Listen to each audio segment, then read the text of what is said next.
បានបែងចែកពេលវេលាឲ្យបានត្រឹមត្រូវសម្រាប់ចូលវត្តអារាមធ្វើបុណ្យចែកទាននិងសមាទានរក្សាសិលក្នុងសំបុណ្យពុទ្ធសលទាំងអស់នេះអានិសង្ឃនៃការឲ្យទាននិងផលនៃការឲ្យទាន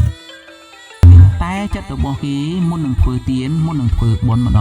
ងគឺពួកគេឲ្យទាននិងធ្វើបុណ្យបរិច្ចាគទានដោយលះសេចក្តីកំណាញ់នៅក្នុងចិត្តស្រីបុត្រនៅពេលដែលពួកគេលាចាកលោកនេះទៅពួកគេនឹងបានទៅកើតជាសហាយទេវតានៅចិនសុទ្ធាវាស្រីបុត្រនៅពេលដែលពួកគេអស់ឫទ្ធិអស់អំណាចអស់បុណ្យបារមីអស់អាយុហើយនៅក្នុងទេវតាចិនសុទ្ធាវានោះពួកគេនឹងក្លាយជាអនាគាមីឬអនាខាមីគឺពួកគេនឹងមិនត្រូវបានត្រឡប់មកវិញឡើយគឺពួកគេនឹងត្រូវបានមគ្គផលនិព្វាននៅចិនទេវតានោះដូច្នេះហើយនេះជាចម្ពោះសត្វដែលបានធ្វើទានឬធ្វើបុណ្យបានទាំងផលធំនិព្វានផងបានទាំងអានិសង្សធំនិព្វានផ